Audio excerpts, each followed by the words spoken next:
sobre poesía y metafísica, el texto de María Zambrano que aparece en Filosofía y Poesía.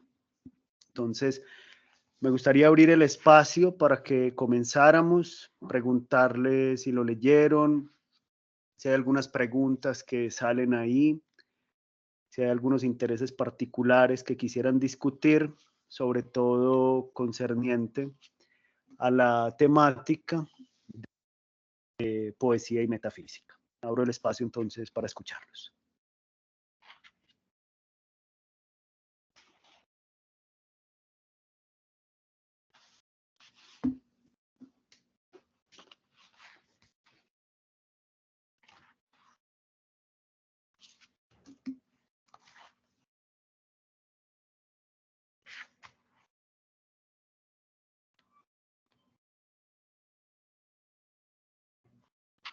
No hay ninguna observación previa. Dale, Juan. Sí, bueno, a mí el texto me pareció bastante interesante desde el abordaje que le da María Zambrano de esa perspectiva histórica, ¿cierto? Desde la idea de la búsqueda de la usía o de la esencia o del ser, cómo se va cambiando hasta la Edad Media, digamos lo que el humano parece más o menos escondido. Ya en la época renacentista que toma incluso estos pintores, le va dando una voz al hombre, ¿cierto? Una búsqueda de la poesía con relación al hombre. Pues más adelante, obviamente, ella va a tomar dos grandes referentes, que es la poesía francesa, que es la de Baudelaire, para darle como conciencia un poco a esa idea del hombre, y el concepto de angustia que está presente en la filosofía de Kierkegaard. Esto pues para hablar un poco de la evolución que tiene la poesía con respecto a esas formas ontológicas, ¿cierto? Ya la pregunta es más por el ser, pero el ser en tanto el hombre como fuente originaria, ¿cierto? Entonces me parece que ahí hace un encaminamiento, pues encamina muy bien como que esa evolución de la poesía y dándole voz a estos poetas de la modernidad. Entonces allí es donde me parece como interesante ese diálogo. Obviamente va a citar muchas cosas, como ella constantemente nos ha venido dialogando a través de lo que es poesía, de lo que se encarga la poesía, de lo que es más o menos la metafísica y cómo ese punto de encuentro, en qué momento se distancian. Entonces sí, es una autora bien, bien rica en todas esas perspectivas. Gracias, Juan Leonardo. ¿Alguna otra consideración que consideren importante? Esto que dice Juan Leonardo, la relación con la metafísica, el referirse a otras perspectivas del mundo y de la poesía y de la vivencia poética, como Baudelaire, por ejemplo, y Kierkegaard también, que Kierkegaard es muy difícil de ubicar porque algunos dicen que es un filósofo propiamente, otros dicen que es un teólogo, otros dicen que es un predicador, otros dicen que es un literato. Yo creo que es todas las cosas a la vez, pero efectivamente hay una concepción distinta. Y el tema de la modernidad también es de llamar la atención, de entenderlo un poco. Bueno, ¿qué más encontraron? Importante acá, la pintura renacentista también.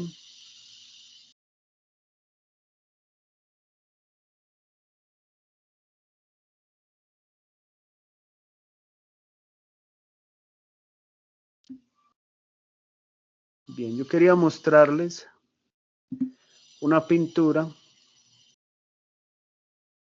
Usualmente tenemos unas miradas muy particulares del Renacimiento, que son maravillosas. También podríamos detenernos a hablar de Miguel Ángel, Leonardo, Rafael, pero María Zambrano menciona, por ejemplo, a Fra Angelico, que es un personaje muy interesante en el Renacimiento, y quiero mostrarles esta pintura para que tengamos como referencia a lo que ella se está remitiendo. ¿La ven ahí?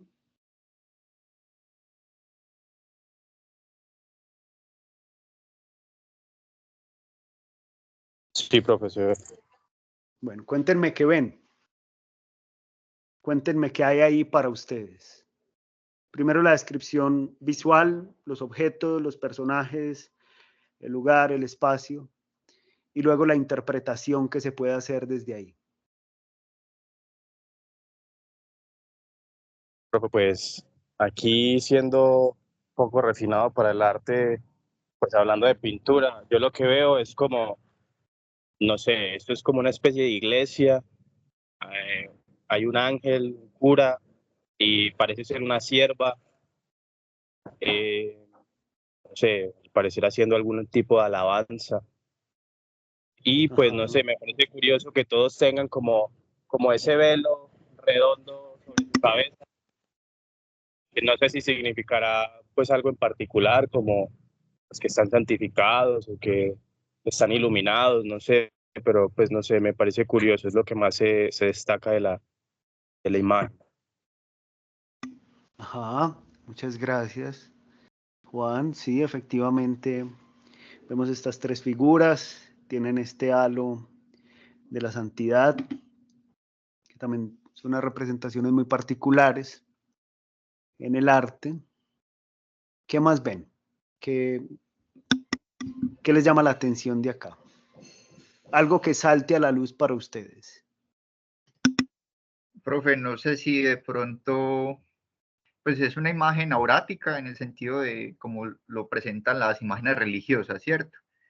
Pero vemos como dos figuras, yo diría que dos momentos históricos, por decirlo así, porque en este lado estamos hablando como un poco de la cosmovisión griega y en esta un poco la contemporánea, no sé si por las alas, por esa figura pues trascendental que se le da o la inmanencia pues de la religión y un poco acá como esta imagen humana, pecaminosa, no sé, eso sería como una apreciación que se da, más allá también de las formas como los colores, algo como aceta, pues como de la renuncia, pues unos colores muy particulares, una paleta de colores muy planos, muy Ajá. terracotas.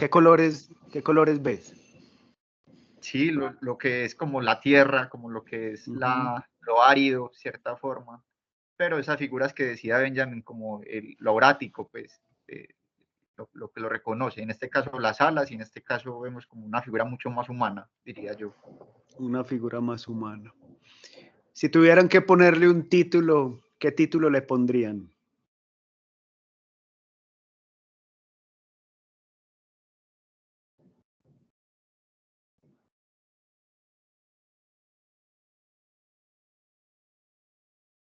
Un diálogo entre la modernidad y la época antigua, algo así. ¿Un diálogo? Sí. ¿Y qué tal las bocas en el diálogo? ¿Están abiertas? ¿Están en silencio?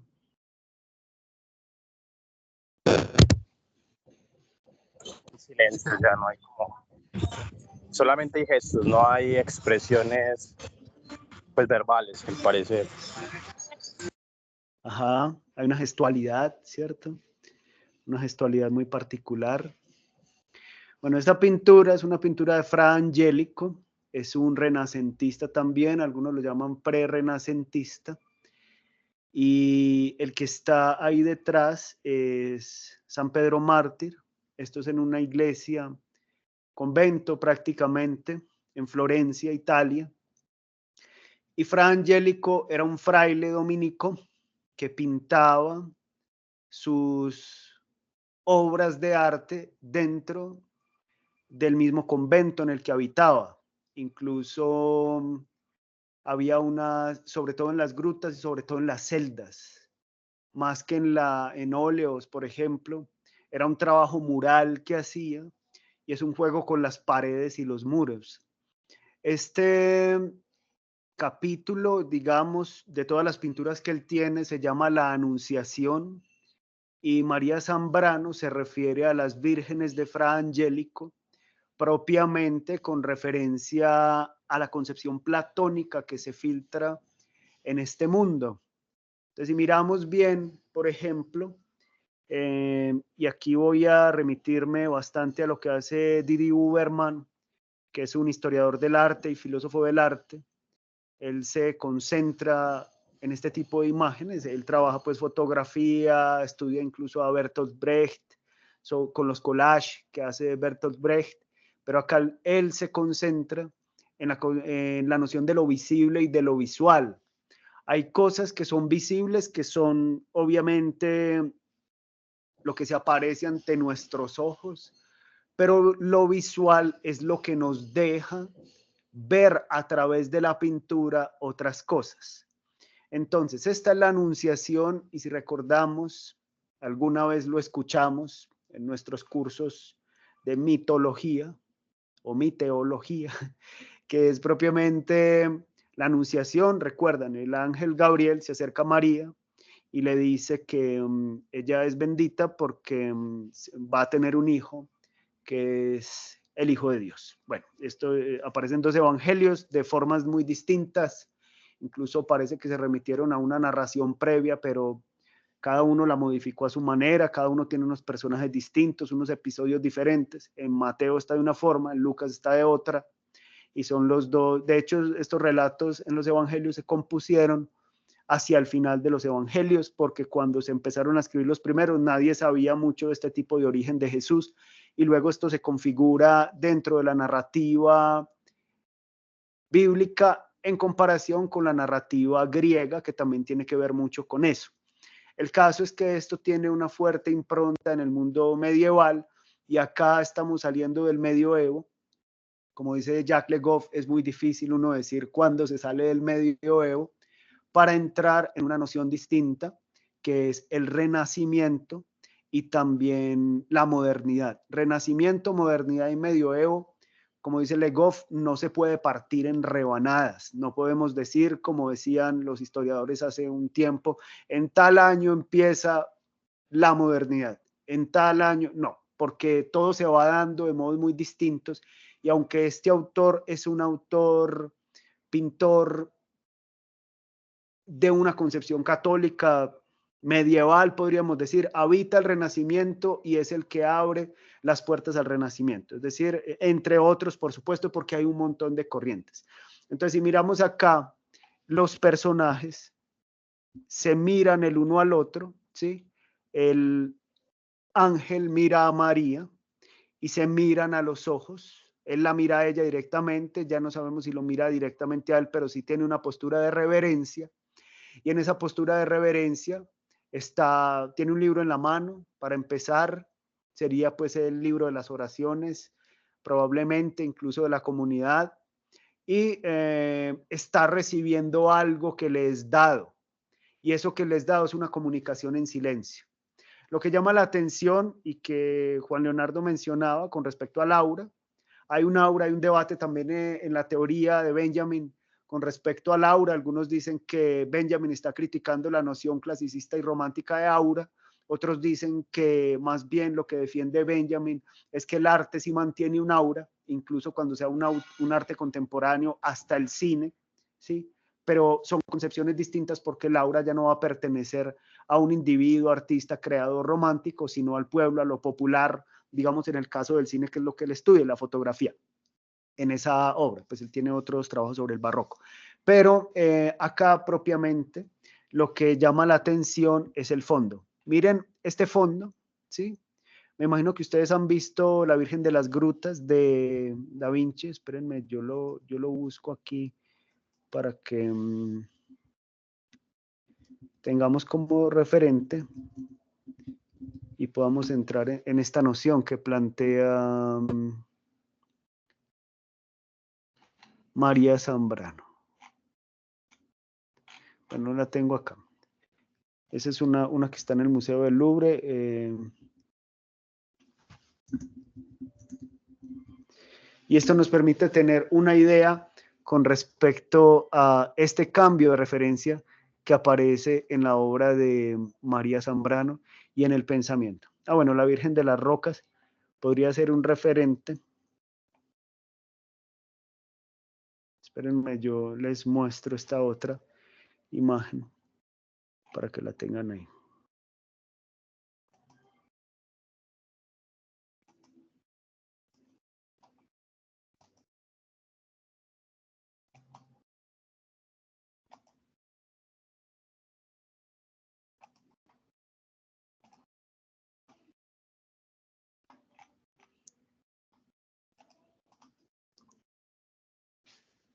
¿La alcanzan a ver ahí? Espérenme un momentico que me abra.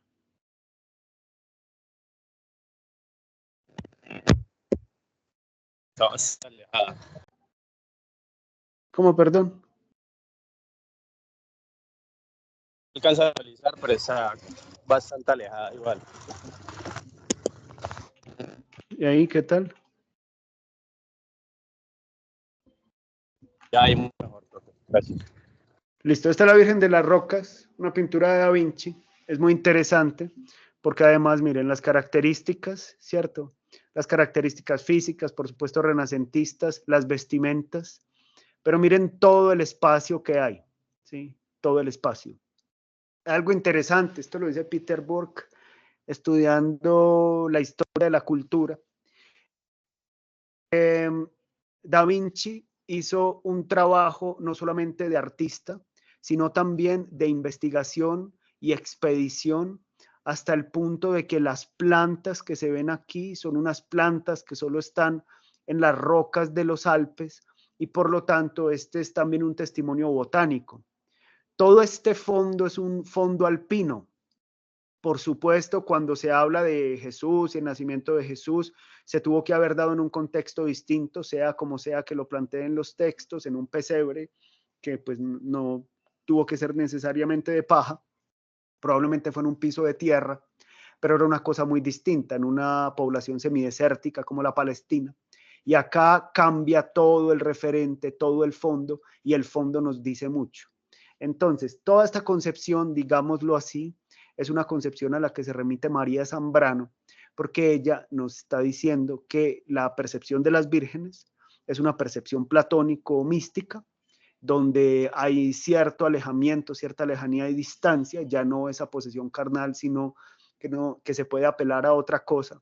Pero yo quiero llamar la atención sobre el asunto de los fondos, porque en el asunto de los fondos lo que aparece en realidad es una mirada distinta. Acá hay una contextualización y el mensaje, más que en el propio contenido del primer plano, podría estar en el fondo. ¿Sí? En Da Vinci, miren toda esta expedición que hay y casi que este es el motivo clásico que se toma, motivo estilo casi que sketch de lo que podemos hacer, muy bien hecho, por supuesto, pero interesa muchísimo a los historiadores del arte, a los investigadores, toda esta concepción que hay detrás. Andy Uberman también aparece de una manera distinta cuando él lo estudia y otros investigadores de Fra Angelico, porque lo que se plantea en Fra Angelico es precisamente esto que les decía y es que miremos el fondo.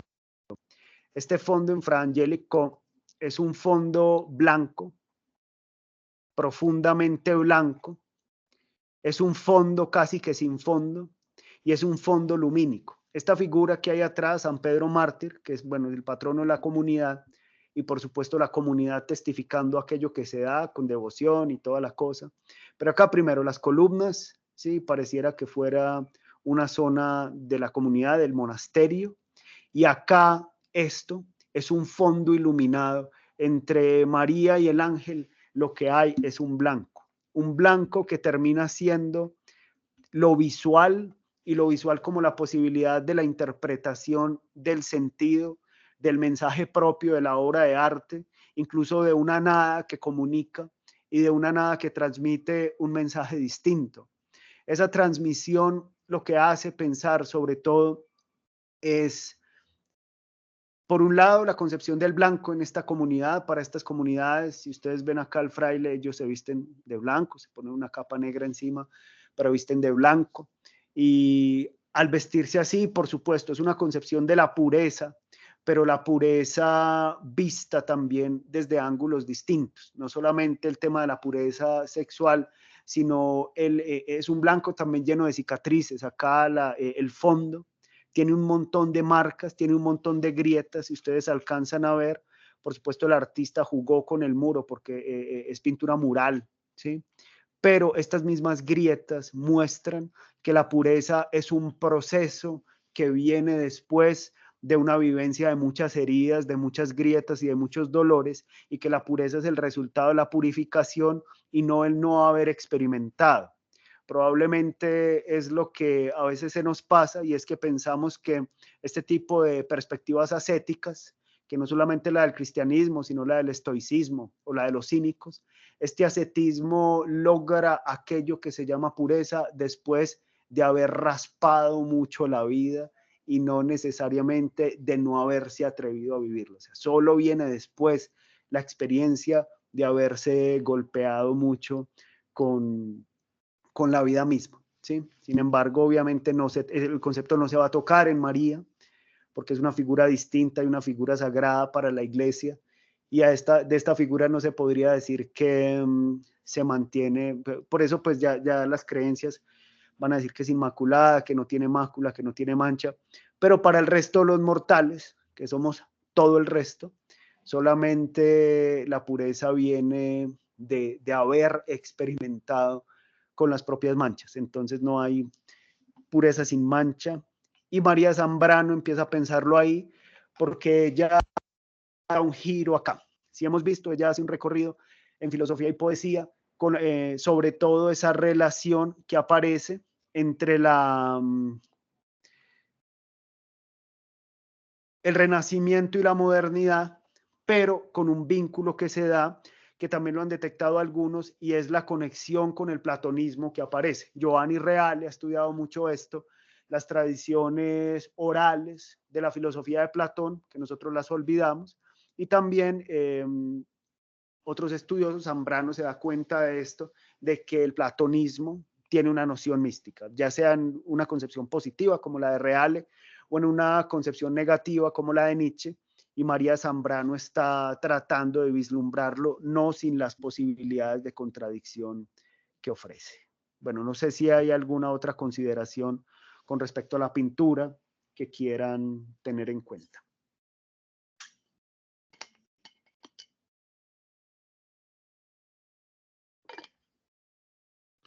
Pues, profe, también la consideración de los cuerpos y las posiciones, por decirlo así, de qué lado están, digamos, los santos y de qué lado está la experiencia o lo humano. A propósito de las grietas que están en el muro. Un poco eso, pues, que decías de que sin la experiencia no hay posibilidad de ese ascenso, por decirlo así, espiritual. Entonces, si el cuerpo humano está un poco acá y vemos que en este lado ya están los que han pasado por todo ese proceso. Claro, sí, sí, sí, sí. Bueno, y el otro lado que somos nosotros también, ¿no? Que somos espectadores de una escena que nos es del todo ajena, porque pues no somos ni un ángel, ni somos la Virgen María, ni somos San Pedro Mártir, por supuesto. Tal vez lo que más nos ilumina es ese fondo lleno de grietas, porque tal vez ilumina más a nuestras grietas vitales. Bueno, ¿alguna otra consideración importante con respecto a esta parte de poesía y metafísica?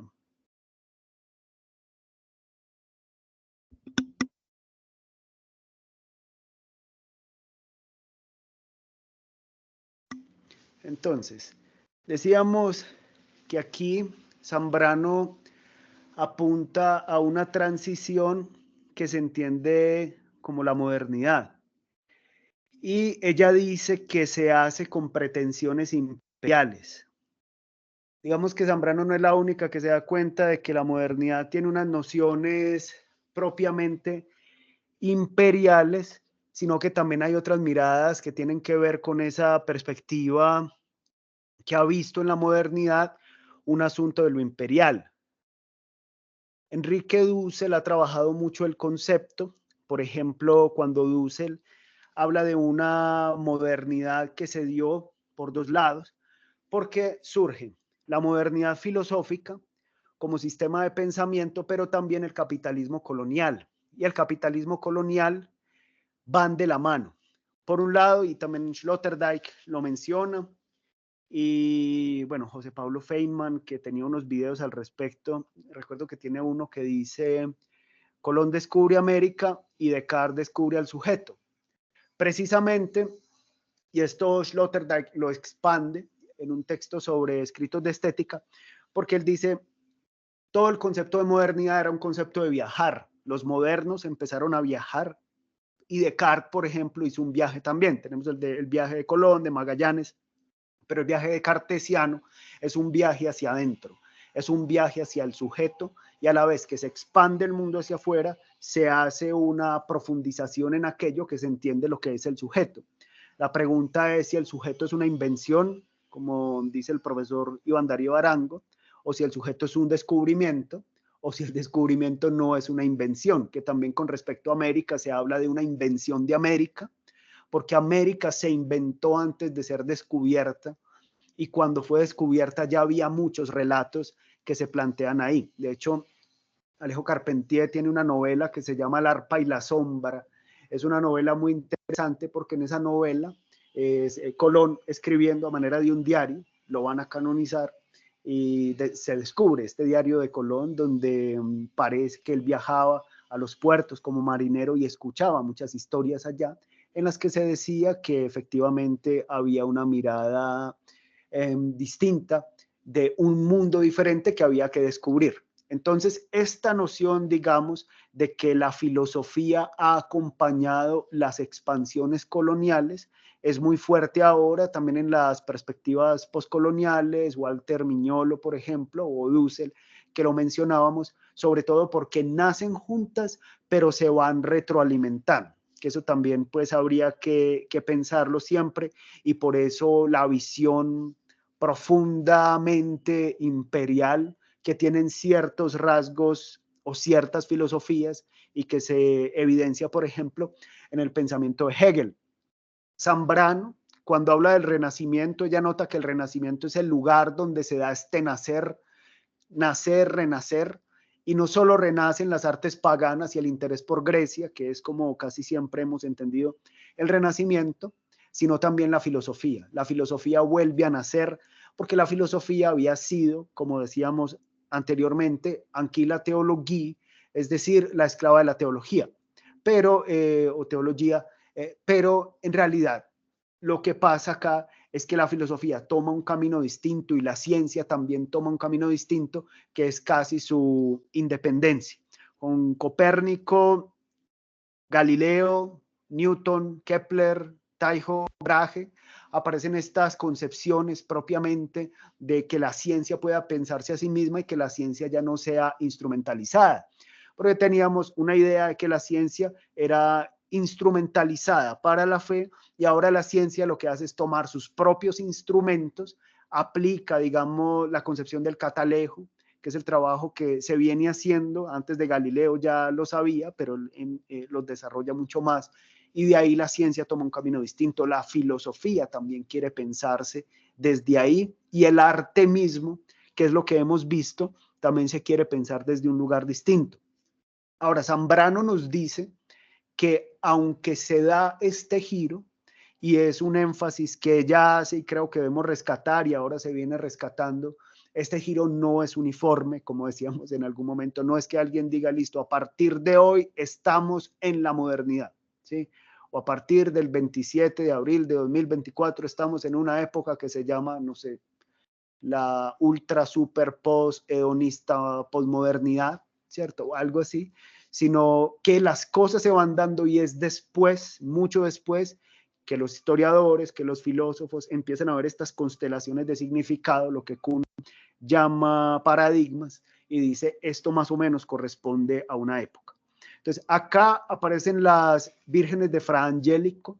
Estas vírgenes de Fra Angelico tienen unas características particulares, porque estas vírgenes se notan la herencia platónica que tienen. Y si nos detenemos acá, en la Madonna, por ejemplo, hay una imagen también muy interesante, espérenme, yo veo a ver si la encuentro, que es la Madonna de la Granada.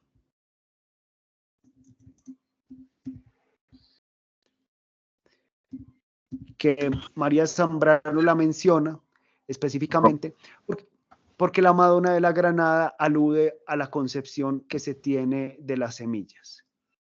¿Sí vas a decir algo? Profe, usted está presentando. Es que no me sale. No, bueno. No estoy presentando.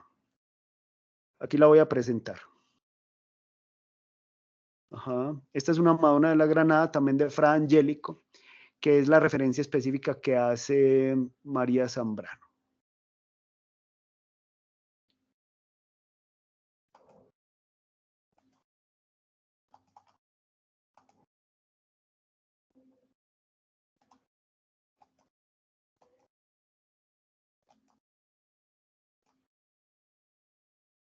Aquí sí me va a aparecer.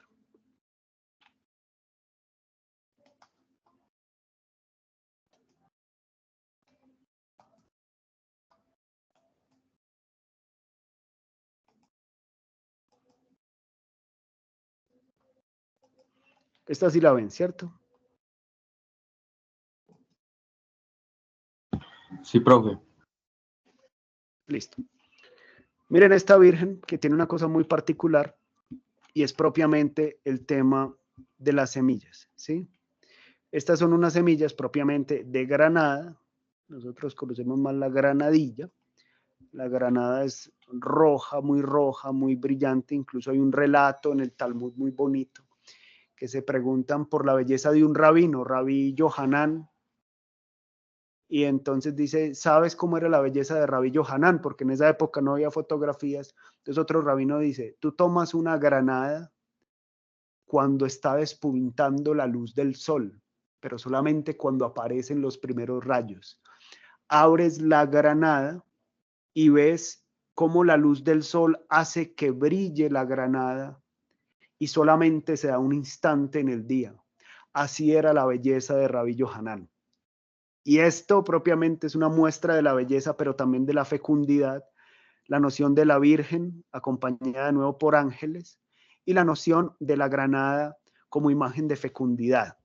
Usualmente nosotros tenemos imágenes de fecundidad. Si ustedes han visto, por ejemplo, las imágenes de ciertas artemisas, por ejemplo, la Artemisa de los Efesios, era llena de senos, y que también era una virgen, porque Artemisa era una virgen. Recuerden que ella nunca se casó, la hermana de Apolo, cazadora, la diosa de la cacería, pero nunca se casó y sin embargo era fecunda de los bosques, y la imagen de la fecundidad la presentan como la Virgen de los muchos senos. Esta Virgen, por supuesto, dentro de esta noción ascética cristiana, que trata de eliminar el erotismo, no sabemos si en realidad no lo ha eliminado porque se filtra en muchas obras eróticas como en San Juan de la Cruz o en Santa Teresa, y desde ahí ustedes miran lo que aparece desde este punto de vista es el tema de la fecundidad, ¿sí? La Virgen como imagen de lo fecundo.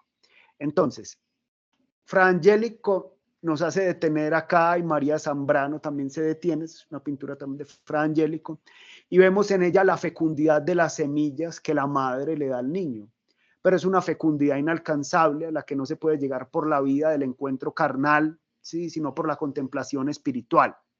Así, usualmente en las vírgenes de Fra Angelico, la sexualidad brilla por su ausencia. O también sucede en esta pintura de la Anunciación que les mostré, porque el fondo blanco denota la ausencia, y la ausencia como representación de la pureza. Y es un lugar privilegiado de la mística, que es donde sobrevive el platonismo como una muestra de la imposible encarnación de lo religioso y la poesía. Y esto pues al respecto. Me gustaría citar a Didi Huberman, volviendo de nuevo a la imagen de esta pintura, de esta Virgen. Quiero volver a proyectarla para que la vean y la tengan ahí en la mente. Al respecto, dice Didi Huberman, da la vaga sensación de que no hay gran cosa que ver. Cuando el ojo se acostumbre a la luz del lugar, esta impresión se seguirá imponiendo. El fresco solo se esclarece para volver al blanco de la pared, puesto que lo único pintado aquí consiste en 2 o 3 manchas de colores desvaídos, sutiles, colocadas sobre un fondo de la misma cal, ligeramente ensombrecido. De esta manera, allí donde la luz natural se apoderaba de nuestra mirada y casi nos cegaba, es ahora el blanco pigmentario del fondo, el que viene a nosotros. Hasta ahí pues la cita de Didi Huberman, que si vemos, él se concentra en el blanco como imagen que habla poco, es una imagen del silencio, es una imagen en silencio, y este investigador dice, esta es la imagen menos habladora de todas, incluso de las pinturas de Fra Angelico. Pero si observamos, María y el ángel, como les digo, se miran, pero ellos no se hablan. Ambos tienen los labios cerrados. No hay expresión de sentimientos, ni de acción, ni representación en la pintura. Pero es precisamente este blanco, este lugar de la nada donde aparece la voz divina, que es un testimonio de lo inefable. Propiamente María Zambrano se concentra en esto, cómo podemos decir aquello que no se puede decir, lo inefable, y diríamos incluso que de lo imposible, porque al final Dios es la marca de la imposibilidad, y entonces cuando aparece la imposibilidad damos el nombre de lo divino. Esta imagen, que es muy cercana a la mística, invita a desposeerse del saber historiográfico y entrar en la mirada de los silencios.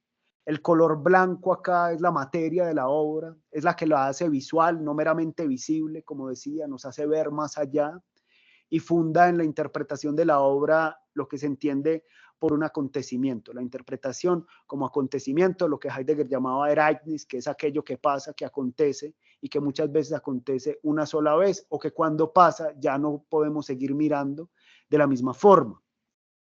En el siglo XIII nos recuerda María Zambrano, ahora pues cambiando un poco el referente, pero manteniendo también la concepción temática. Tenemos a Dante.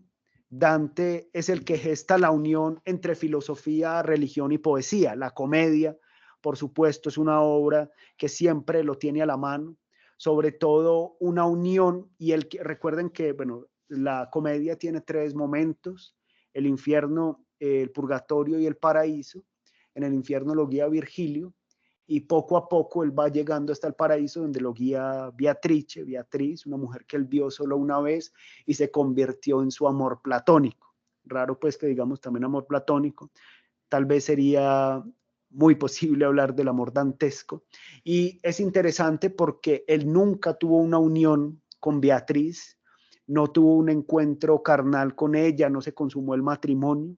Es una unión platónica, porque la vinculación del poeta con ella no se consumó, sino que más bien fue una lejanía en la que la mística se testifica como la marca de una ausencia.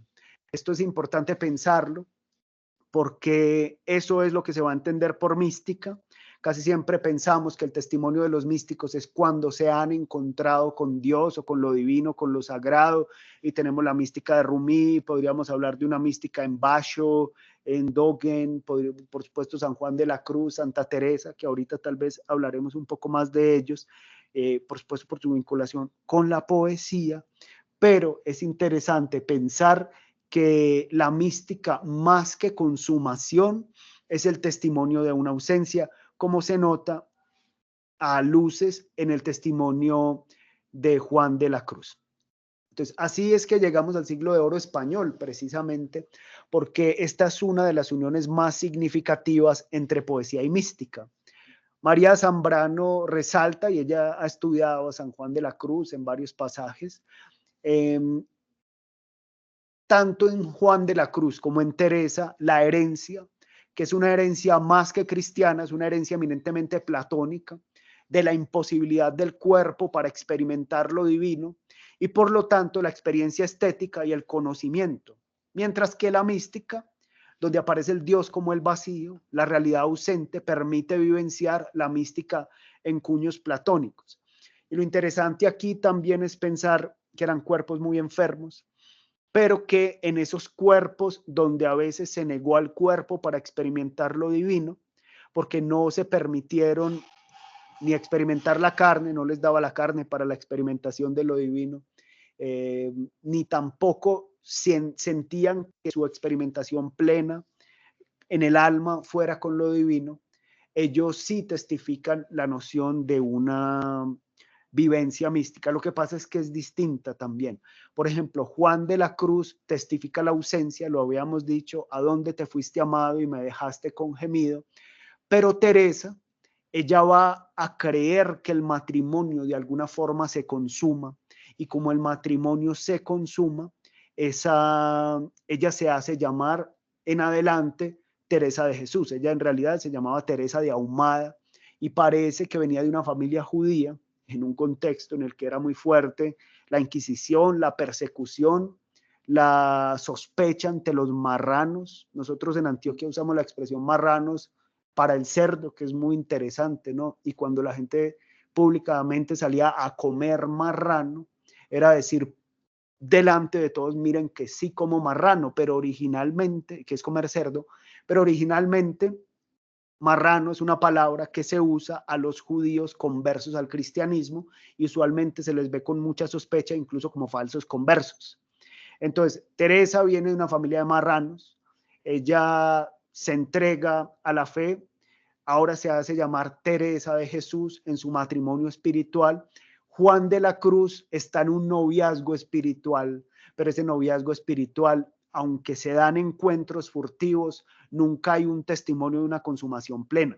Entonces acá tenemos dos vertientes de la mística que testifica ya toda la plenitud y la mística que testifica, que a mí me parece mucho más honda, profunda y real, porque ni siquiera es capaz de nombrarlo, testifica la ausencia de esa unión, el deseo de esa unión, y el amor por eso siempre va a aparecer como deseo del amor y no como el amor consumado. Casi siempre estos amores consumados, plenos, que vemos, no sé, en redes, en media, todas estas cosas, duran lo que dura la foto que se publica, el video que se publica, la noticia del matrimonio de no sé quién, pero después vamos a escuchar otras cosas donde está la ruptura, el dolor y las miles canciones de despecho que salen en Spotify o estas cosas. Precisamente por eso, porque el amor como deseo siempre termina envuelto en la potencia de lo no consumado, o por lo menos de lo que se ha consumado, pero luego manifiesta las grietas y las rupturas, ya que está hecho de seres humanos con grietas y rupturas, y la mística da testimonio de eso, mucho más porque es la sublimación de lo más alto a lo que se puede aspirar, que es el amor con lo imposible, o como algunos lo llaman, con Dios, ¿sí? Que al final tal vez Dios sea uno de los nombres para lo imposible. Zambrano nos dice que la cuestión un tanto grave, y la cito, de que toda poesía sea en último término mística, o la mística sea en su raíz poesía. Esto pues es una afirmación muy fuerte, muy contundente. Por supuesto habría muchos que no estarían de acuerdo. Digamos que algunos estarían en una cosa muy distinta de una poesía como mística. No sé qué diría la poesía urbana, por ejemplo, de Frank Baez o la escritura en relación con animales de Isabel Zapata, pero por supuesto Whitman sí estaría de acuerdo, una poesía mística, y Alberto Caeiro, que diría que los místicos son básicamente, como es que él dice, un místico cree que que una flor es una monja, pero una flor es una flor. O sea, es una cosa vacía y sin embargo hay una mística en esa forma de vaciarse de la mística. Por lo menos hay una transparencia. Entonces, la afirmación de Zambrano es un poco atrevida, pero ella sí considera que en el fondo mística y poesía tienen una misma raíz, y esa misma raíz, más que el testimonio de una plenitud o presencia, si es que alguien puede vivir plenamente la plenitud, sería el testimonio de una ausencia y el testimonio de que aquella plenitud que se ha tenido se ha roto. Por eso finalmente las grandes canciones de amor tienen un halo de dolor o un halo de ruptura o un halo de nostalgia, porque nunca aquel que viva la plenitud ni siquiera va a hablar de ella, va a guardar silencio, y el otro estará cantándole a esa ausencia en busca de la plenitud. Por eso Zambrano sugiere una visión mística distinta, y para que la poesía sea mística debe superar esa visión ascética platónica también. Se debe superar esa ascesis, y la opción de la modernidad, cuando se dice cómo superamos la ascética, entonces se radicaliza la individualidad. Así se genera una perspectiva metafísica, no solo de la filosofía y la poesía, sino también una perspectiva metafísica del arte, fundada en Kant, por ejemplo, Fichte, Schelling, Hegel, quienes vinculan la noción de creación divina con voluntad y libertad. Casi todas estas categorías creadoras, creativas, que aparecen en relación con el arte, son unas categorías propiamente que tienen un cuño y una herencia teológicas. Esto Zambrano se asienta sobre ellos, porque la concepción del creador que crea en libertad era una concepción que se atribuía especialmente al mundo de lo divino. El Dios creador, libertad, esta otra imagen que es fundante del Renacimiento, que está en el fresco de la Capilla Sixtina, la creación, en la que el dedo de Dios toca el dedo de Adán, y ahí se expande esta idea de que se recibe la creación del creador para que los seres humanos se conviertan en creadores. Esto es muy fuerte en el romanticismo que está muy cerca, en un diálogo muy hondo con el idealismo. Hay un libro de Rüdiger Safransky que me imagino que han leído, se llama Romanticismo, una odisea del espíritu alemán.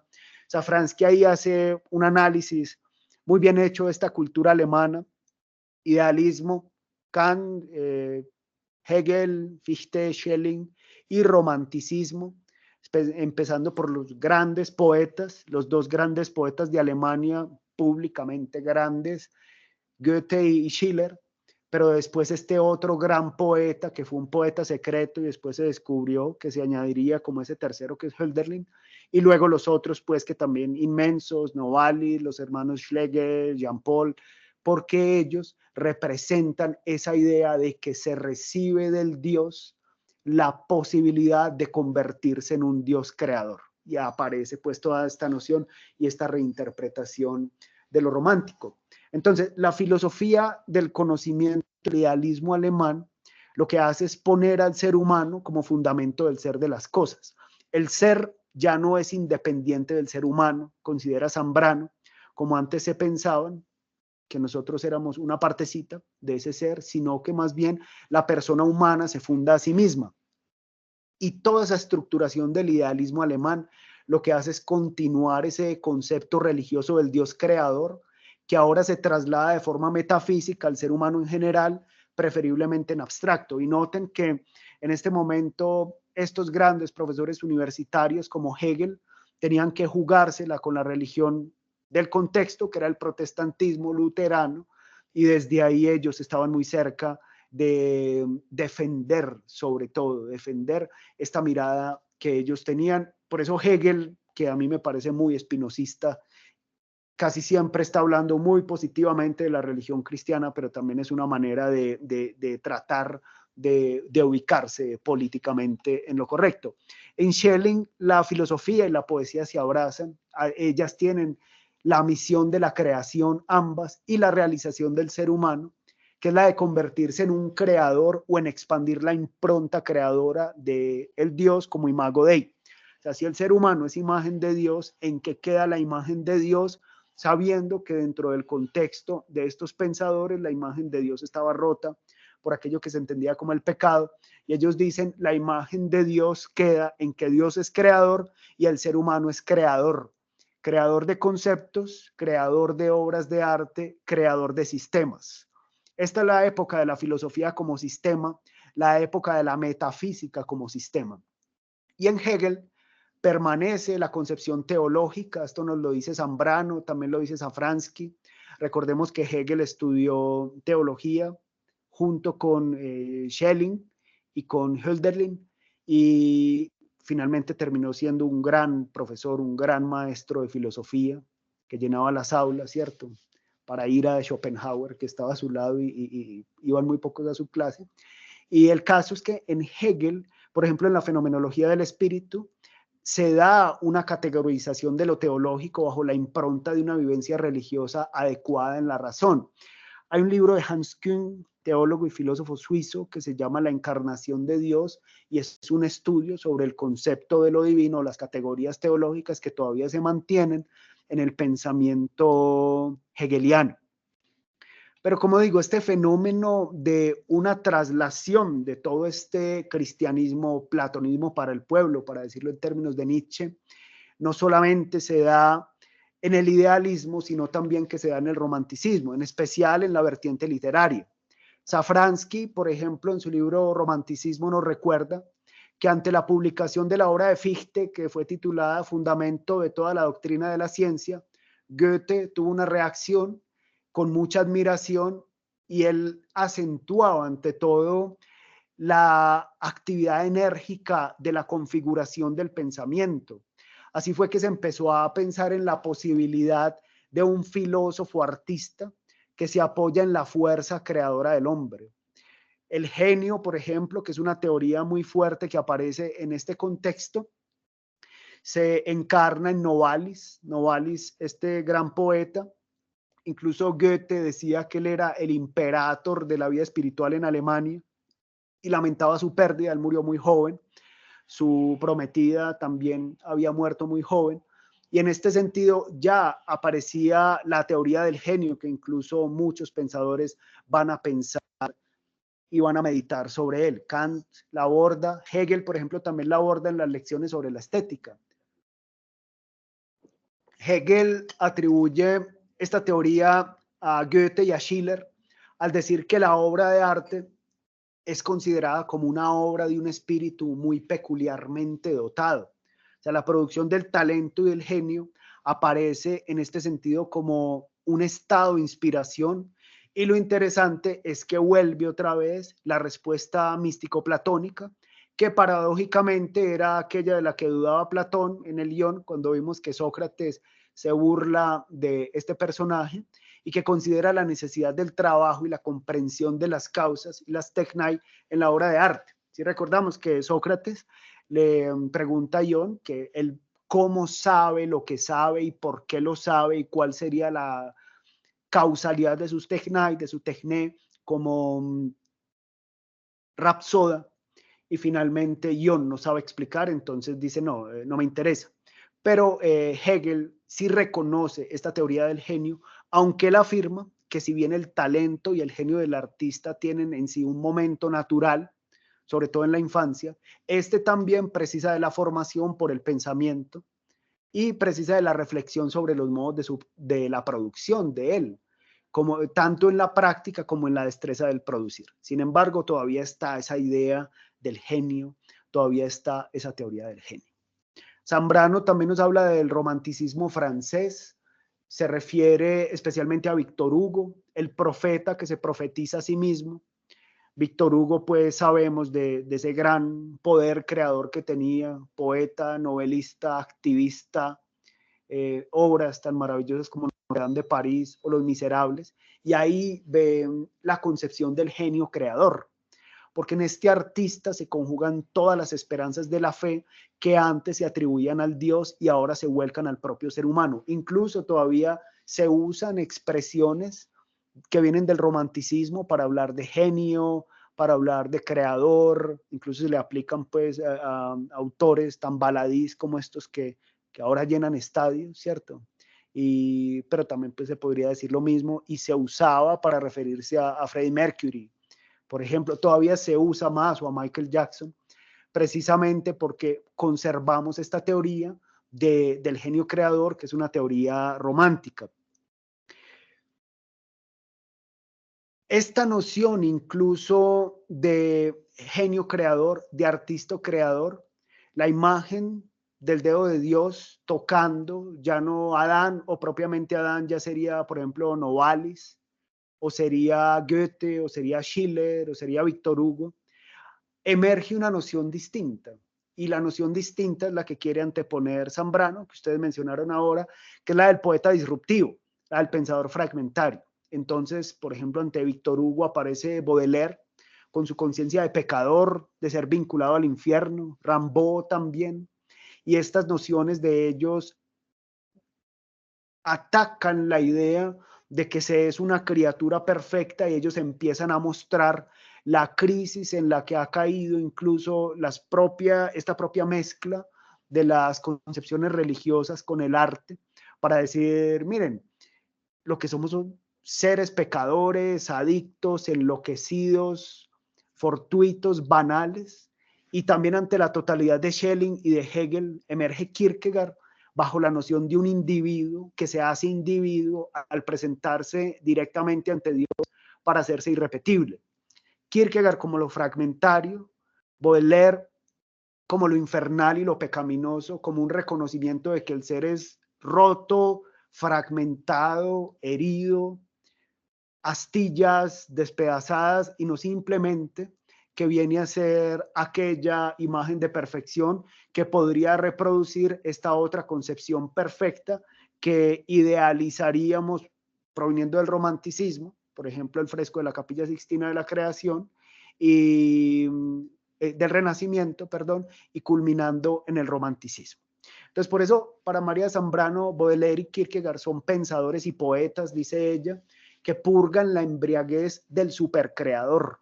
Ya no está esta noción supercreadora que se le puede atribuir al hombre, y más bien estos autores consideran al artista encadenado a la existencia, roto, fragmentado, vinculado a la fuerza del instante. Y no es extraño. Por ejemplo, que veamos en Kierkegaard al guardián del fragmento, ustedes han leído sus obras. Hegel, por supuesto, es el pensador del sistema, pero Kierkegaard es el pensador de la ruptura. Recordamos que Schelling, sobre todo el Schelling tardío, Marx, Feuerbach y Kierkegaard son esos 4 críticos de Hegel en el siglo XIX que plantean unas miradas distintas a esta concepción del sistema. Hay un trabajo que hace Michael Teunissen en un número de la revista Estudios de Filosofía de la Universidad de Antioquia sobre Kierkegaard. Ahí participó Teunissen y el profesor Sergio Muñoz, y ahí hacen un estudio muy interesante sobre él, si quieren echarle una mirada. Creo que está virtual también. Lo que dice Teunissen es que estos pensadores coinciden en que Hegel construye un sistema, pero no puede vivir en ese sistema, porque la realidad no se puede reducir al pensar. Marx, por ejemplo, entiende la realidad que va más allá del pensar como el ensamble de las relaciones sociales. No solamente es cómo pensamos la realidad o cómo un espíritu encarna para manifestarse en una cultura, sino cómo más bien, en vez de ser un pensamiento de arriba hacia abajo, es un pensamiento de abajo hacia arriba. En alguna ocasión yo pensaba que si en Spinoza lo divino es Deus ibe natura, en Hegel lo divino es Deus ibe cultura, precisamente porque lo divino como cultura, pero la cultura como una divinización también de sí misma. Y Marx dice, no podemos divinizar a la cultura como un ser en sí mismo, como un poder en sí mismo, como una metafísica, porque de lo que se trata más bien es de ver las relaciones sociales y de todas esas oscuridades, si lo podemos llamar así. Marx usa un montón de terminología, como la del fetichismo de la mercancía, por ejemplo, que viene de la concepción de lo idolátrico, para referirse a esta manera en que idolatramos aspectos que tienen que ver con nuestras realidades sociales. Feuerbach, que además un gran teólogo, él fue el que dijo que toda teología en realidad es una antropología. Él ve la realidad como una realidad sensible y corporal, más que como el espíritu y toda esta cosa, el Geist, para él es cuerpo, es sensibilidad. Y para Kierkegaard, la realidad es la realización existencial del individuo. ¿Cómo me paro yo? Kierkegaard sí era pues muy creyente, como lo sabemos. ¿Cómo me paro yo frente a Dios? Y cómo somos Dios y yo, pero ese yo que se para ante Dios es un yo herido, roto, fragmentario. Es un incurvatus in se. Esta concepción luterana de Kierkegaard es muy fuerte, es decir, está encorvado en sí mismo y no puede abrir los ojos, no puede mirar una cosa más que él, y solamente hay un totalmente otro que lo rompe de sí y no puede idealizarse. O sea, ya no tenemos a este ser idealizado de sí mismo, genio, creador, sino que se tiene que pensar desde un lugar distinto. Ese lugar distinto sería el lugar donde un totalmente otro diga que somos aquello que no somos. Por eso en esta concepción kierkegaardiana va a ser así como en Cristo somos lo que no somos, que esto lo va a repetir Karl Barth, que es uno de los grandes kierkegaardianos del siglo XX.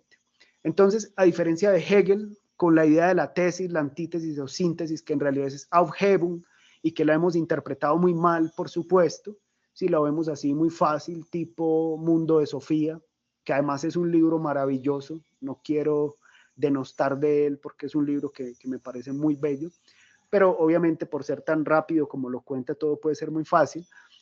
La cuestión es que Kierkegaard dice, miren, si lo pusiéramos así, solo hay tesis y antítesis, pero no hay una síntesis o una reconciliación de los contrarios. Algunos comentaristas piensan que en Kierkegaard la antítesis queda suprimida. Otros, por ejemplo, Teunissen considera más bien que es transformada porque esa síntesis, o más bien el enfrentamiento, mantiene unidos los dos extremos que están al otro lado del combate, están a ambos lados del combate, pero nunca se funden, ¿sí? Por eso mismo esa expresión kierkegaardiana, que heredó con mucha fuerza Karl Barth, es: en Cristo somos lo que no somos. Para ponerlos en términos barthianos, Barth dice que nosotros somos Caín y Abel a la vez, pero nunca va a haber una síntesis entre Caín y Abel. Caín y Abel no van a tener un hijo. Eso lo diría Deleuze, por ejemplo, que a él le encantaba decir que él tomaba a los autores y se fundía con ellos, con Kant, por ejemplo, y creaba monstruos y engendros que eran nuevos conceptos. Pero en Kierkegaard no se da esta idea de que Caín y Abel se van a fundir y va a salir algo, sino que siempre van a estar a la vez mirándose, matando el uno al otro en nuestra existencia. Así es nuestra existencia, y por el otro lado está una gracia que nos da unidad, pero solo dentro de la gracia. Entonces no hay una reconciliación, sino una lucha frente a frente. Por eso para Zambrano Kierkegaard es tan importante, porque Kierkegaard termina siendo este personaje que muestra que seguimos rotos, que seguimos fragmentados, que habitamos en la angustia, y que solamente el salto, la concepción del salto, es aquella que nos va a llevar a eso que entendemos como la gracia, como lo divino, y es por lo que vivía este autor.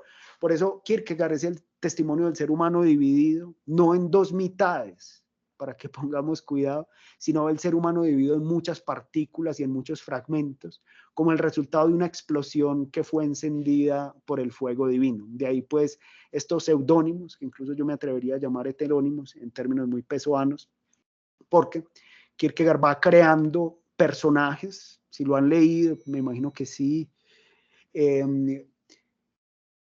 Estos personajes que crean otros personajes. Entonces Víctor Eremita se encuentra un cuaderno en un neceser, unos diarios, y ahí aparece un esteta, y el esteta cuenta toda una perspectiva estética que no es la de Kierkegaard, y dentro de eso el esteta encuentra un diario, que es el diario de Johannes, el diario del seductor, y ahí se configura una de las grandes obras literarias, podríamos decir incluso novela del romanticismo, que terminó mostrando cómo es la encarnación del genio creador para los románticos, lleno de ironía, lleno de seducción.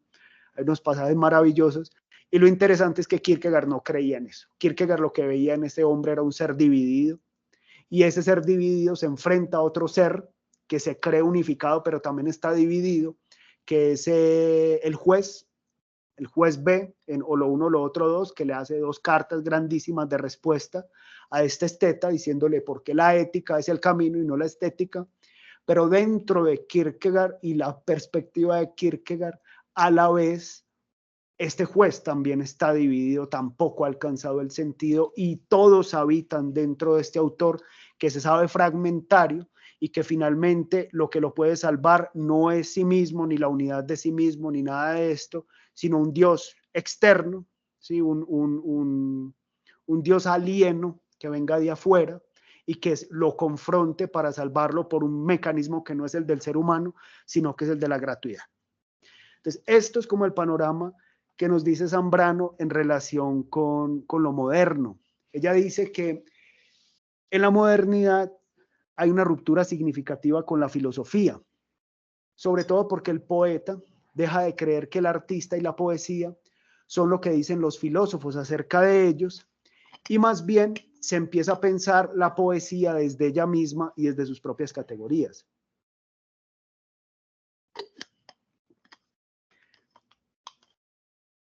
Es decir, ya no se concibe al poeta como un inspirado por los dioses, o un entusiasta loco que escucha a la deidad sin saber lo que está diciendo, sino al que piensa la inspiración como trabajo. Baudelaire, por ejemplo. O sea, sí, el poeta es un inspirado, pero es un inspirado que trabaja. Y así se pasa de la concepción del poeta abate al poeta Faber. Poeta abate, el vaticinio, el profeta, el poeta que ve, el visionario, el que escucha. Y el poeta Faber, el homo Faber, que trabaja, el artista creador, que vuelve muchas veces sobre su obra como vuelve el pensador a la pintura. El poeta ya sabe lo que está haciendo. Y Zambrano se detiene en un artista representativo de esta noción del poeta independiente, que es Paul Valéry, porque en este escritor la poesía sigue recurriendo a las metáforas del sueño y el delirio, pero el poeta es también consciente de su trabajo, sabe lo que está haciendo, por lo menos sabe lo que está soñando y configura su sueño mediante el ejercicio del trabajo. Este es el ejercicio del poeta puro, el poeta que vive para la poesía y cuya poesía ha sido escrita también para la misma poesía y no para otras disciplinas. Ya no estamos dentro de la noción de ese poeta que le sirve al otro, sino del poeta que escribe porque habita poéticamente el mundo. Zambrano dice: poesía pura es afirmación, creencia en la poesía, en su substantividad, en su soledad, en su independencia. Y después añade: el poeta se basta con hacer poesía para existir. Ya hay una noción distinta de poeta. Poeta no al servicio de un sistema, no al servicio de una propaganda, no al servicio de una iglesia o de una religión, sino que su propio templo, la construcción de su propio templo, la creación de su propio mundo, es la creación literaria. Es decir, hace sus propios templos con palabras. Si, por ejemplo, Tomás de Aquino construyó una catedral gótica con la Suma Teológica, el poeta está haciendo un templo pagano, o algunos fragmentos, o una casa, o una choza, o un espacio abierto, o por lo menos una ventana, incluso una ventana sin marcos y sin vidrios, que le permita ver el mundo de una manera distinta, y esa manera distinta, con ella se siente tranquilo y feliz el poeta. Por eso es que el poeta no está al servicio de la filosofía, ni siquiera está al servicio de la sociedad. Esta es una noción, que es la noción del poeta puro. Hay una, y esto se ha llevado pues hasta América Latina. En el siglo XX aparece muy fuerte esta noción, un poeta puro como Borges, que escribe para su arte, que le interesa poco lo que esté sucediendo políticamente afuera, y que cuando le interesaba lo hacía por provocar, solamente por rascar en la herida de otros, como por ejemplo cuando se dejó premiar en Chile, y dicen algunos que por eso mismo después no le dieron el Nobel, tan merecido que lo tenía. Y el otro lado es el poeta comprometido, que en América Latina se podría ver en Roque Dalton, por ejemplo, un magnífico poeta, o en otros, como Pablo Neruda. Él tiene un poema muy bello, muy fuerte, muy diciente, que se llama Explico algunas cosas. Creo que está en España, en el corazón, pero él lo escribió durante el final de Residencia en la Tierra y terminó vertiéndolo en España, en el corazón. Él dice: y ustedes me preguntarán por qué ya no hablo de la amapola y de los ríos y de los mares y todo esto. Este primer poeta, el primero fue el amoroso, el segundo el metafísico, que me parece muy interesante, el de Residencia en la Tierra, y luego ya entra este poeta comprometido. Él dice: bueno, venía a ver la sangre por las calles, venía a ver a España rota. Cuenta que él estuvo en España y le tocó la guerra civil, cómo mataron a las personas, cómo las desaparecieron. Ahí evoca a García Lorca, por ejemplo, desaparecido, fusilado por la dictadura, sobre todo pues por su compromiso social, pero ante todo por ser homosexual.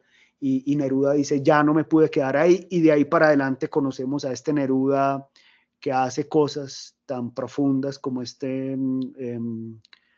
Machu Picchu, el canto de Machu Picchu: sube a nacer conmigo, hermano, dame la mano desde la profunda. Bueno, este poema que es muy bello, y otras cosas pues tan excesivas como la Oda a Stalin. Entonces ahí tenemos a un poeta puro, Borges, a un poeta comprometido, Neruda, pero en el caso de Paul Valéry, y en ese momento en que se está dando la ruptura, es necesario que la poesía exista para la poesía, y ya no se le pregunte a la poesía ¿y cuál es la función de la poesía? O por ejemplo, no sé, uno como investigador quiere enviar a un proyecto de investigación algo sobre la poesía, y le dicen a uno: bueno, ¿en cuáles de estas categorías se ajusta? Urbanidad, movilidad, no sé, lucha por el medio ambiente, y si no, pues no funciona. Desde esta perspectiva, lo que en realidad funcionaría y lo que en realidad tendría sentido es que uno dijera: bueno, otra categoría, la poesía existe por sí misma. O poner la cita de María Zambrano: el poeta se basta con hacer poesía para existir, punto. Seguramente no le apoyan ya en el proyecto de investigación, no le dan la beca, pero se habita poéticamente el mundo. Ahora, el poeta, desde esta interpretación de poesía pura tiene su propia ética y tiene su propia teoría, tiene su propia metafísica, si se podría llamar así. La teoría sobre el ser de las cosas no descansa en la ontología platónica o en el espíritu hegeliano. Ahora el poeta se ocupa de su quehacer como trabajo propio y es una vuelta a la materialidad de la palabra, a la realidad de la creación como labor humana. ¿Qué está haciendo el poeta? Está creando. Acá hay un enfrentamiento con la metafísica que ustedes también mencionaron ahora, y es que la metafísica cometió un error gravísimo y fue asumir que la palabra logos se traducía directamente por ratio y que ratio se entendía como principio o como fundamento. En este sentido se olvidó de los elementos míticos, de los elementos narrativos, de los elementos literarios, de la concepción del logos, incluso en el propio platonismo, porque la ratio es otra cosa. La ratio es medida, la ratio mide, por eso decimos racionar. Sí, por estos días que en varias ciudades se está racionando el agua, racionamiento de agua, racionamiento de energía, razón como razonamiento, como medir, cortar, romper, abstenerse, proporcionar. ¿Cuál es la medida proporcional? ¿Sí? Mientras que el logos era entendido de algún modo como aquello que era capaz de atar las partes sueltas, ¿sí? Incluso hay una de las primeros usos semánticos de la palabra logos es la de la gavilla, que es atada por una cuerda. La cuerda que ata las gavillas que están sueltas es propiamente el logos, ¿sí? Y el logos también como sonido que une otros sonidos, pero que permite también y que sabe que del logos se desbordan cosas que están más allá de aquello que logró atar. Entonces, entramos en esta noción metafísica, sobre todo porque la metafísica entendió más bien ratio y la ratio como un fundamento y como un fundamento ontológico. Miren que Heidegger, por ejemplo, define la metafísica en diálogo con Nietzsche cuando dice la filosofía occidental comprendida como platonismo y describe que ha llegado a su final. Entonces, desde este punto de vista, se habla de la época de la consumación de la metafísica como el destino histórico en el cual el ser ha quedado olvidado y los entes se convirtieron en supremos. La metafísica no puede dejar de ver que detrás del mundo hay un fundamento. A la metafísica le da horror vacui, siente mucho miedo del vacío y a la vez hace de los entes un material de trabajo. Incluso el nihilismo es metafísico, sobre todo en la interpretación nietzscheana y también heideggeriana, porque el nihilismo hace de la nada una nada ontológica, un ser fundante que sostiene el sentido del universo. Cuando se piensa por qué el ser y no más bien la nada, o por qué existe algo, por qué hay algo, un fundamento y no más bien la nada, la concepción nihilista extrema, que es aquella a la que se antepone Nietzsche, y de la que Heidegger dice que Nietzsche se antepone, pero también es el último de los metafísicos, es precisamente porque considera que esa nada es una nada ontológica, es una nada que tiene un ser, una nada que habita. Poníamos el ejemplo de Michael Ende, La historia interminable, esta novela en la que hay un personaje que se llama Gmork, y Gmork le dice a Treyu que la nada se está tomando el poder. Sí, la lucha es contra la nada, pero la nada personificada, un ser fundante que sostiene el sentido del universo. Así se crea un sistema de causa y efecto, de razones, pero razones de la ratio, de la medida y no del logos. O sea, no el logos como desbordamiento, como posibilidad de exuberancia, que también permite pensar, pero también crear, vivir, experimentar, sino una ratio de la medida. Y ya no se vive el acontecimiento, sino que se ve la realidad como un esquema y no más bien como un sistema. Bueno, se ve como un esquema y como un sistema del cual no se puede salir y no más bien como la posibilidad de romper y de la ruptura, así sea en el fragmento. Entonces, por eso nos dice Zambrano que la metafísica europea, a diferencia de la griega, es hija de la desconfianza, es hija del recelo.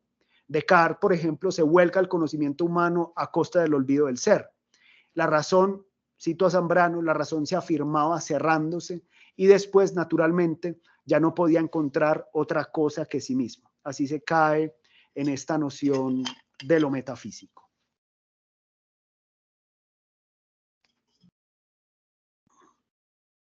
Entonces, Zambrano usa una metáfora interesante, una concepción muy llamativa, porque dice, vea, esta cerrazón en sistema hace que la vida se vuelva angosta, y la palabra angosta tiene que ver con la angustia.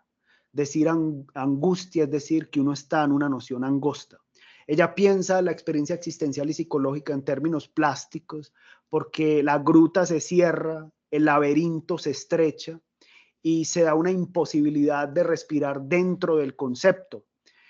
Zambrano dice en la página 80 como si el sistema fuese la forma de la angustia al querer salir de sí.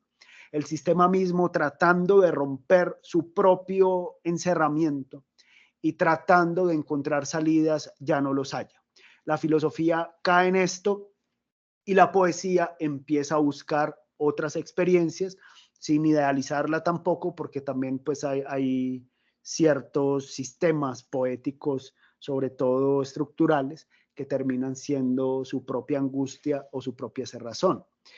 El ser humano moderno no resuelve esta angustia con la contemplación que tenían los místicos platónicos, sino que lo hace con actividad, con un ejercicio del poder y con creación de sistemas en los que no quepa ninguna duda.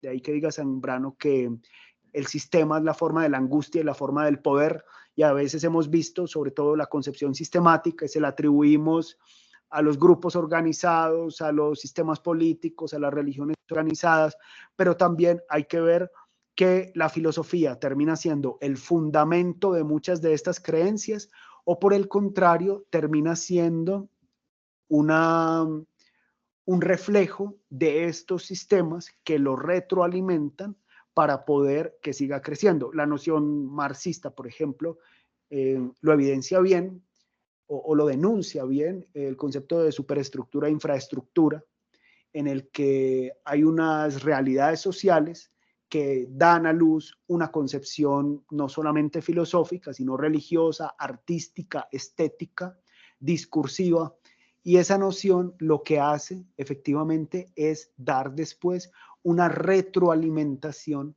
para que surja una perspectiva distinta en la que se justifique finalmente este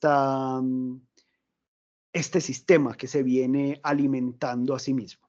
Entonces a la poesía, por el contrario, no le interesan el poder ni el sistema. La poesía abre grietas en la grieta cuando el temor la está cerrando, y ella sostiene un contrapunto ante la música uniforme. Se va dando esta mirada, pero la poesía hace otra cosa, como en este cuento de Tolkien, en el Silmarillion, Ainulindale, el primero, en el que Ilúvatar, el dios, crea a los Valar y los pone a cantar, y en ese canto que hacen, ellos cantan más y van creando a Ea, la tierra, lo que es Arda, pero hay uno de ellos, que es Melkor, que hace unos contrapuntos, y esos contrapuntos todos lo miran como, y estos son chillidos, digamos pues que Ilúvatar está creando una obra como la música de Bach, y este tipo Melkor está, no sé, haciendo gritos de heavy metal o algo por el estilo. Y finalmente Ilúvatar lo que hace es unificar todo y que siga siendo parte del sistema. Al sistema le interesa, y aquí hago una contralectura de Tolkien, al sistema le interesa que todo aquello que se salga del sistema entre a ser parte del sistema otra vez, como por ejemplo sucedió con el fenómeno hippie en los años 60, que terminó siendo parte del discurso comercial y no como aquello que pretendía ser. Pero a la poesía le interesa siempre mantenerse afuera del sistema, seguir generando gritos de desbordamiento, disonancias, preguntas y miradas diferentes. Y por supuesto a ciertas filosofías que han escuchado a la poesía también se han ido por lugares distintos. También depende cuál poesía, ¿no? Y también depende cuáles filósofos, para que no los idealicemos mucho. Entonces, para explorar aquí el fenómeno de la angustia, Zambrano recurre a Kierkegaard y nos recuerda la interpretación que hace Kierkegaard de la historia del huerto del Edén. Ustedes conocen pues esa historia. Lo que hace Kierkegaard es asumir este pasaje bíblico no como un evento que se diera en la historia en forma literal, es decir, que ocurrió, que hubo un Adán y una Eva y toda esta cosa, sino como un suceso que ocurre al interior del ser humano. Al final, ese Adán, y miren de nuevo la imagen a la que he recurrido, no la he mostrado, pero todos la conocemos, el fresco de la Capilla Sixtina de Miguel Ángel, Dios tocando el dedo de Adán. A Kierkegaard le interesa más pensar el Adán y la Eva que están saliendo del huerto del Edén por la ruptura. Ese es el ser humano, el ser en ruptura con lo divino y a la vez en búsqueda, y no ese ser en conexión perfecta. Y desde Zambrano recordamos que las palabras de Dios son palabras que el ser humano se dirige a sí mismo bajo el tono de una confrontación, desde Zambrano y Kierkegaard. Al final Dios sería ese totalmente otro que nos confronta con nosotros mismos. Ese no. Barth decía nein, el no a la cultura, y usó las concepciones de Kierkegaard en oposición a Hitler. Entonces casi siempre era como aquello que nos hacen creer que es un sí y toda una afirmación de la cultura y ya estamos dentro del sistema. Esta perspectiva, Dios es un no absoluto a todo aquello que nos quiere absorber y nos quiere volver a ser individuos y que cada individuo sea irrepetible. Bajo esta mirada, la prohibición de comer el fruto del bien y del mal, lo que hace en Adán y Eva es despertar la angustia, porque es una posibilidad de poder incitada por la prohibición. Kierkegaard hace pensar, y Zambrano también, en las elecciones que hay. Cuando se come el fruto, recuerden que el fruto es el conocimiento del bien y del mal, y el filósofo, en términos generales, como lo hemos visto, incluso el filósofo, no como persona, sino como impulso, como trip, como pulsión, elige el camino del conocimiento, come el fruto del bien y del mal para saber lo que es el bien y el mal, pero el poeta transita una vida diferente porque también conoce, pero es un conocimiento que no sigue las señas metafísicas, sino el encontrar algo que no puede rebasar. Es el dejarse hallar por el ser que lo trasciende y lo enamora, pero sabe que también está en ruptura con él. El poeta no es el que idealiza el encuentro, sino el que profundiza todavía más en la herida del desencuentro. Y este es el camino de la creación poética, amar lo que rebasa, pero también amar lo imposible. La angustia se pobla de amor, no de una voluntad de dominio sobre las personas a través de los conceptos. Y por esto el poeta crea objetos de arte y de devoción y lo hace bajo la consigna del retorno a un paraíso de la creación que solo se consigue creando, un paraíso del que siempre somos expulsados. O sea, si hay alguna importancia del paraíso, no es que haya existido o no, sino que nosotros hemos sido expulsados de él. Es la ruptura con él. Zambrano aclara que el poeta no vive en la angustia, sino que vive en la melancolía. El que bebe este veneno del futuro se angustia por el camino que espera hacia adelante, pero el poeta avanza lentamente, descalzo casi siempre y mirando hacia atrás. La melancolía del poeta, desde la perspectiva de María Zambrano, radica en que desea volver a las raíces, no en la creación de un futuro de dominio, por ejemplo, de hacer un mundo mejor o esto, por lo menos no como lo ve Zambrano. Sé que otros poetas sí lo hacen así, pero Zambrano va por otra vía. El poeta prefiere el devenir y camina a lo perdido, comparte la soledad y recorre el tiempo en sentido inverso, porque va hacia atrás, hacia lo que no existe, creando lo imposible. Es decir, el paraíso es paraíso porque fue perdido. En ese sentido nunca lo hubo, pero la pérdida nos hace sentir ese paraíso. Y lo imposible, lo mismo. El Dios del paraíso, no sabemos si lo hubo o no, pero marca la ruptura con lo imposible y la posibilidad de encontrarse con aquello que todavía no ha sido.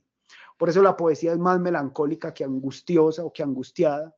La poesía deshace la historia, desvive la historia y la recorre hacia la huella que se borró en la arena. Precisamente escribe sobre la arena sabiendo que las huellas se borran.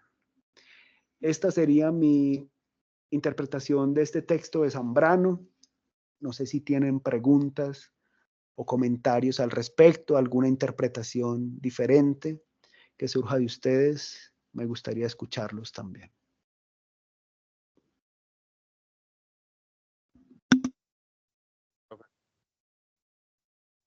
Sí, Juan Esteban. Profe, a mí me pareció muy interesante pues el apartado en donde se referían a la angustia que hay entre la angustia filosófica, metafísica y la angustia poética, que son angustias diferentes. Me pareció muy interesante y llamativo, pues, porque nunca lo había pensado desde ese punto de vista, en que, pues, por ejemplo, lo que vendría siendo una angustia en filosofía y,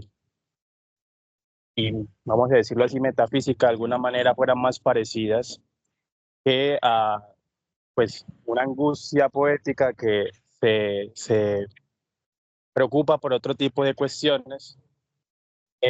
No sé, me parece muy interesante porque este semestre también he tocado el tema de la angustia en Kierkegaard.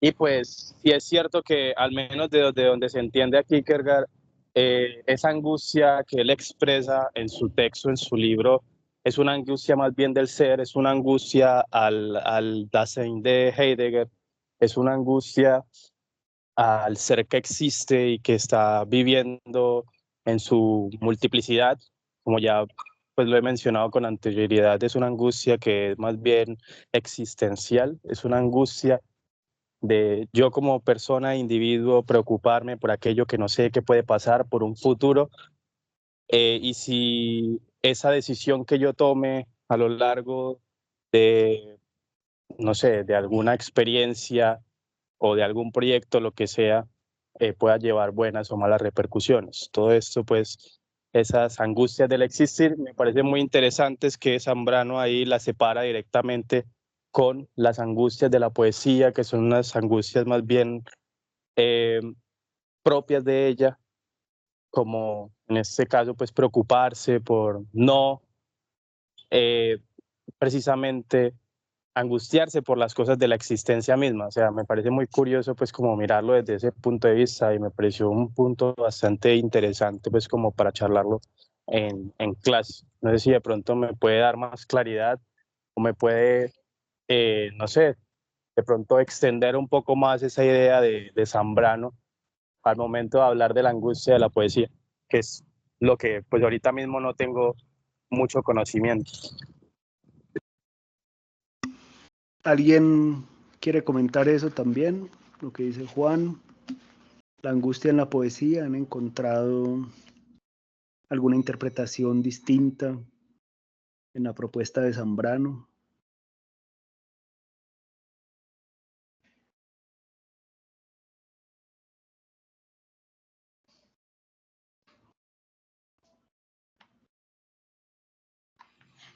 Mira que Zambrano dice que la angustia es la raíz originaria de la metafísica, sobre todo por el miedo a no tener respuestas, y por no tener respuestas creamos una respuesta que sea un fondo que sostiene todas las respuestas.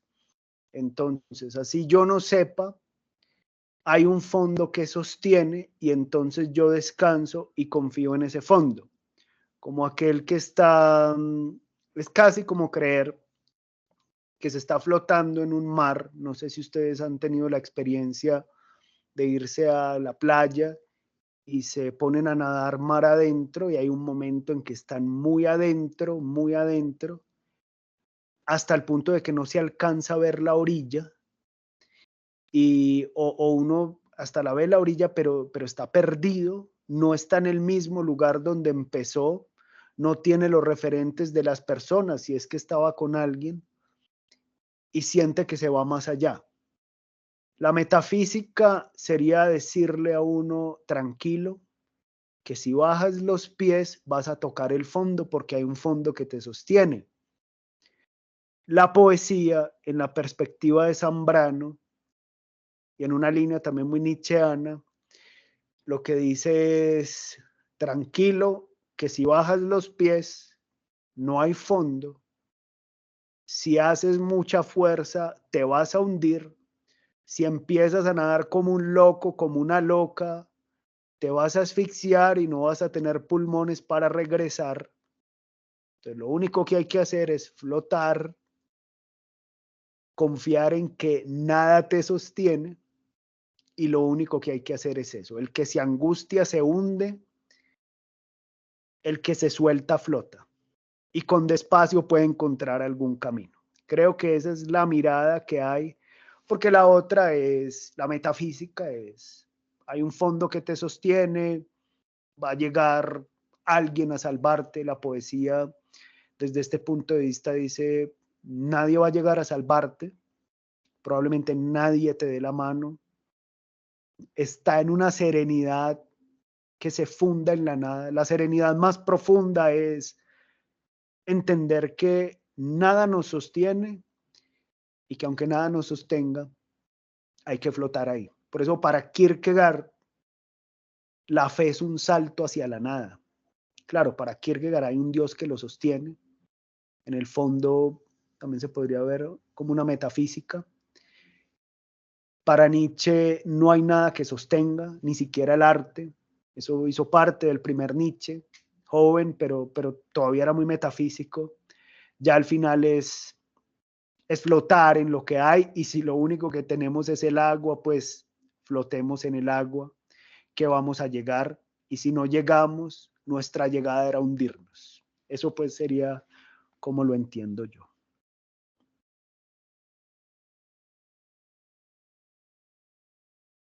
¿Alguna otra pregunta o interpretación o pensamiento? Profe, a mí me gusta mucho esa idea de que la metafísica pues ya es más cautelosa, ¿cierto? Como lo mencionabas, que es más prudente. Esa metafísica griega era un poco abarcadora, totalizante, pues quería explicar las cosas o reunir las esencias, por decirlo así. En este caso, por ejemplo, cuando ella habla también de la poesía, que se abastece a sí misma, que su propia razón está en la poesía y no en otra cosa, a diferencia del poeta de pronto griego, que era el vaticinio, el de los dioses, o digamos la palabra de las pitonisas, ¿cierto? Es que el poeta en este caso, lo dice ella en la página 85, la situación pues ha cambiado casi por completo desde los tiempos de Grecia. El poeta ya no está fuera de la razón ni fuera de la ética, tiene su teoría, tiene también su ética propias, descubiertas por él mismo, no por el filósofo. El poeta es en tanto como puede hacer quien hace metafísica. Los dos hacen algo esencial y que parece bastarse a sí mismo. Y al ladito dice, el poeta se basta con hacer poesía para existir, es la forma más pura de realización de la esencia humana. Esa diferencia entre dos tipos de poesía, pues digamos una poesía antigua que buscaba un poco el aplacamiento de los dioses, quizás el conferir los vaticinios, pues esa cuestión que tiene que ver con la vida y la muerte pues de los sujetos que andaban a tientas. Y acá la poesía más como luz, pero como alguna claridad. Me hace acordar también esta frase de Wallace que dice que la poesía es el tema del poema, de ella parte el poema, a ella vuelve. O sea, la poesía es autosuficiente, no debe su existencia nada más. Y para ello tiene pues cita también a un cuento del rabino Israel Bal, no sé si lo has escuchado. No, no lo he Cuando, escuchado. cuando el gran rabino Israel Baal Sentov creía que se tramaba una desgracia contra el pueblo judío, tenía por costumbre ir a concentrar su espíritu en cierto lugar del bosque. Allí encendía un fuego, recitaba cierta plegaria y el milagro se cumplía. La desgracia quedaba rechazada. Más adelante, cuando su discípulo, el célebre Magid de Meserichich, tenía que implorar al cielo por las mismas razones, acudía a aquel mismo lugar del bosque y decía, Señor del universo, préstame oído. No sé cómo encender el fuego, pero todavía soy capaz de recitar la plegaria. Y el milagro se cumplía. Más adelante, el rabino Moshe Leib de Sasov, para salvar a su pueblo, iba también al bosque y decía, no sé cómo encender el fuego, no conozco la plegaria, pero puedo situarme en el lugar propicio y esto debería ser suficiente. Y esto era suficiente. También entonces el milagro se cumplía. Después le tocó el turno al rabino Israel de Rizin de apartar la amenaza, sentado en su sillón, se tomaba la cabeza entre las manos y hablaba así a Dios. Soy incapaz de encender el fuego, no conozco la plegaria, ni siquiera puedo encontrar el lugar del bosque. Todo lo que sé hacer es contar esta historia. Esto debería bastar y esto bastaba. Dios creó al hombre porque le gustan las historias. Esta idea del rabino es básicamente eso, la poesía por sí misma, no por nada más. Por eso dice que Dios creó al hombre solo porque le gustaban las historias. El hombre existe porque a alguien o algo le gustan las historias, aunque no cualquier tipo de historia, pues. Por eso la poesía, que como sonido armónico de lo real, es historia profunda. Otra historia se pone también casi siempre a la historia de la superficie, se convierte en antihistoria, digamos así como lo decía Octavio Paz. Un poema es un objeto hecho del lenguaje, los ritmos, las creencias y las concepciones de este o aquel poeta y de esta o aquella sociedad. Es el producto de una historia y una sociedad, pero su manera de ser histórica es contradictoria. El poema es una máquina que produce, incluso sin que el poeta se lo proponga.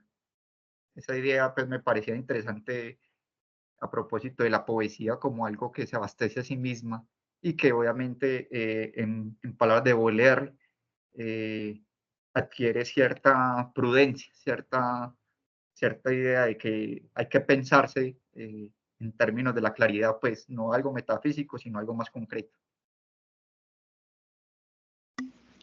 Qué bella esa reflexión, Juan Leonardo.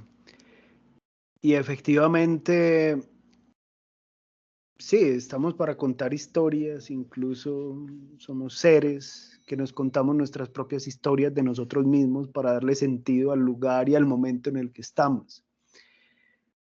Hay un texto de Hans Jonas que se llama El concepto de Dios después de Auschwitz. Hans Jonas fue un discípulo de Heidegger, estudiante de Heidegger. De hecho, él fue el que le presentó a Hannah Arendt a Heidegger. Y después de Auschwitz, a él lo invitan a Frankfurt. Él, por supuesto, fue exiliado a hablar ante rabinos sobre el concepto de Dios. Y en ese texto él dice que al final, él dice, les voy a contar un mito, les voy a contar una historia, porque es la única forma de seguir hablando de Dios después de Auschwitz. Y habla de un Dios que se hace mundo para sentirse mundo y para vivirse en las historias del mundo. Creo que esto es muy de esa línea de pensamiento rabínica. ¿Alguna otra pregunta o comentario?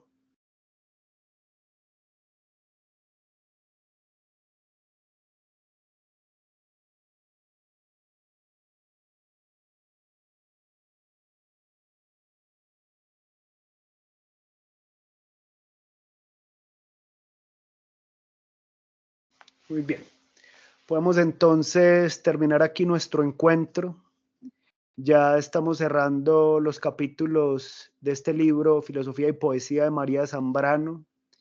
En el próximo encuentro tendremos el que se titula Poesía y después entraremos con Claros del Bosque, que el texto también está en el PDF y esperaremos pues la participación de ustedes. Nos vemos el próximo sábado y que estén muy bien. Muchas gracias, profe. Feliz día. Hasta luego, gracias.